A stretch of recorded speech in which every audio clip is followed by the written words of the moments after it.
Wow, you actually came back to my channel? Thank you so much. You probably clicked on this video to see my cringy old drawings turn into these still cringe but beautiful rendered drawings. For this video, I'll give you guys some tips and talk about my process a little bit when making something like this. Procreate is usually something that I use most often, only because I'm on the go a lot and it's just easily accessible at any point in time. What's nice about Procreate is it actually comes with a pre-recording feature, so once you create a new canvas, it automatically starts recording the screen. It just won't record the whole screen, so if you want to get the layers or any sort of brushes that you use, you actually have to use the iPad's feature of recording your entire screen. So I'll help by putting up screenshots of brushes that I use and types of layers that I have. With this piece, I started with a prompt from one of those books you can grab from a Walmart or Five Below. The prompt for today was tattoo. If I'm stuck and don't know really what to draw, these can actually help more than just browsing photos on Pinterest. Speaking of, while I was drawing, I used Pinterest to collect any reference I might need, but be careful of endless scrolling, it really does happen. Again, I'm no tattoo artist, so I actually found this wonderful design. I'll put the artist's name here, and I used it as my guide for the chest tattoo on this character.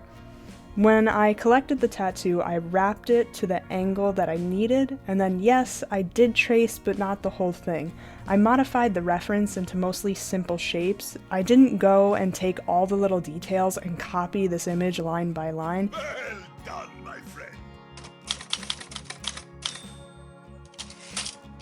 I'm super picky when it comes to crisp, clean line art. I grew up studying the superhero comic book and manga styles, so it's really ingrained in me that my lines need to be clean and well balanced. But when it comes to painting, it doesn't matter how crisp your line work is, because you're just going to be painting over it anyway.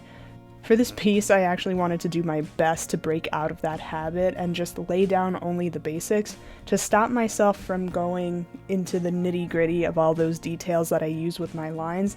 I used that mono line in the inking section of Procreate so that way I could just lay it down and be done with it. Didn't give it really too much of a second thought. So after my inks, I started adding a color mask. This can be of any color you want, it doesn't really matter because we're painting over it. What this mask does is it keeps your colors in place, meaning you can lock your drawing to only the area that is covered for this layer. Most of you know this as a clipping mask. From here, I lay down my flat colors. These are the true colors. No effects of light or shadow is modifying these yet. These are just what the basic colors are going to be. We want to save all of our shadows and lights for the new layers.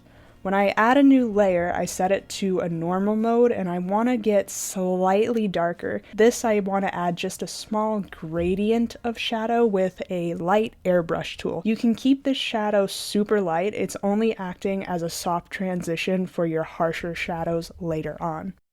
Now we can actually move on to our shadows. I create a new layer and set it to multiply. All these layers following will be clipped to the masking layer. The brush I used is the hard round with pressure sensitivity. I modified it a little bit. I'll put my settings up here. So on a very low opacity, I gradually added my shadows. You can use whatever brush you want, but I use this one only because I picked up a bad habit of over blending my values, and you really don't want to do that because then it starts to become muddy.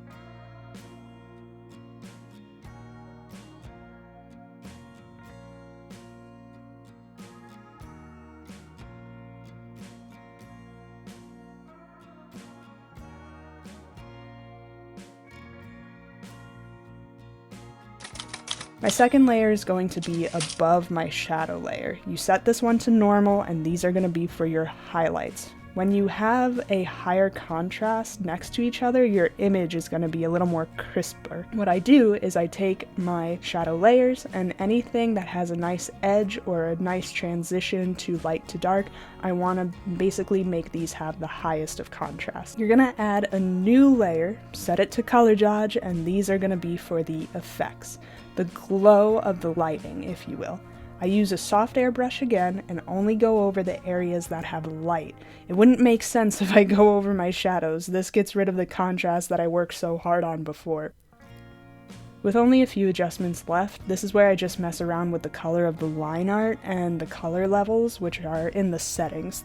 Procreate and Photoshop, I think Clip Studio Paint also has these settings that you can actually just adjust your overall colors. When I'm completely done with this, I add one last layer above all the others, and I do a paint over to touch up anything I missed or wanted to fix. This is your rendering layer. This is where you'll just be drawing on top of what you previously painted. Now, I'm sure most character artists like myself don't like drawing backgrounds.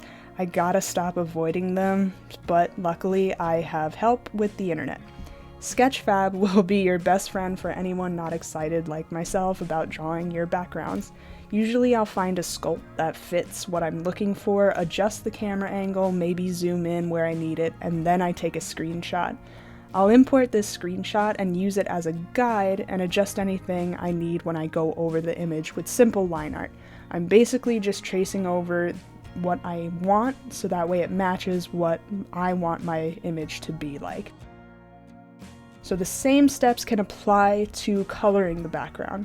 I lay out the flat colors, overlay with a multiply layer, and then add a normal layer on top of everything to correct any unrefined areas, mostly for grass or the wood texture, anything that I might need smaller details but I don't want to take away too much from. Lastly, I usually do another kind of like a color correction layer. This one is up to you. I set it to overlay mode and then do almost just a complementary color scheme.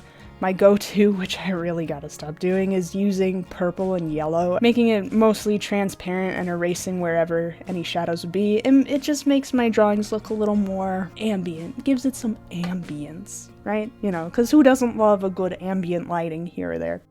I hope this video was helpful in some way. In total, this drawing took about 5 hours with a couple breaks in between. I know I had tons of fun drawing it, and seeing the improvement was so refreshing, especially compared to the DeviantArt days. We do not talk about the DeviantArt days. Also, before you go, I wanted to thank you guys. Going from 7 subscribers to 20 plus is still crazy to me. I appreciate all you scribblers putting time into watching these videos, because I put in a lot of effort into making them, and I just wanted to thank you sincerely. I hope to see you in my next video, and you know, just keep on scribbling.